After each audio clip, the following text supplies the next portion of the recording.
Talking about this Twins team, how long do you think they compete for the top spot in the division with the Indians, or the Royals for that matter?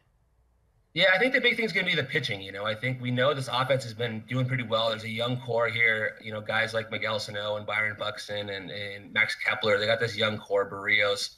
But the pitching, outside of Santana and Barrios, they haven't really had much consistency. So unless Hector Santiago can step up or Adalberto Mejia, the rookie, can really kind of pick things up, and Kyle Gibson can get on track. Just a lot of ifs, with that rotation. So unless they can kind of get the pitching better, it's going to be tough for them to overtake, the Indians, who are a very strong team.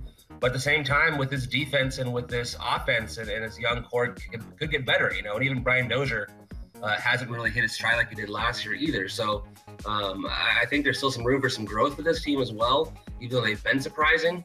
So I think they can stick around. They're probably more likely to be a wild card team toward the end there and kind of stick around like they did 2 years ago. But you never know. I mean, it's hard to predict stuff in baseball, as we all know.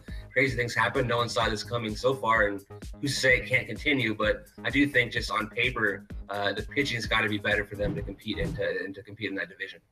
Rhett, we've been talking about this here, Alexa and I, about how the Kansas City Royals are a dangerous team, and because of their experience, if they can put some things together here, maybe even go out and get some help, they have a chance to make a run here and slide past both the Indians and the Twins. From your perspective, what do you see from the Royals, and what's keeping them from being, well, I mean, not that they're that far away at 2.5 games, but they haven't really gotten over the hump there and haven't taken over first place like the Twins and the Indians have at portions of this early season?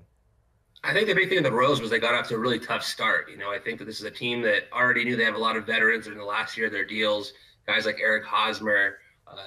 They could be trade candidates if things weren't to go right. And I think that this is a team that played a lot of baseball in recent years. The Royals obviously been to the World Series in back-to-back years, before obviously two years ago. So, yeah, it's a team that people had high hopes for, but it hadn't really worked out. Obviously they lost a tough leader in Donovan Ventura and the tragedy over the offseason. And the Twins beat them, early and played pretty well against them. So a big 4-game series coming up this weekend in Kansas City with a doubleheader on Saturday. It's going to go a long way toward kind of seeing which team maybe can get some momentum and kind of go into that, first half into the All-Star break with some momentum, because this is definitely a big series for both teams this weekend.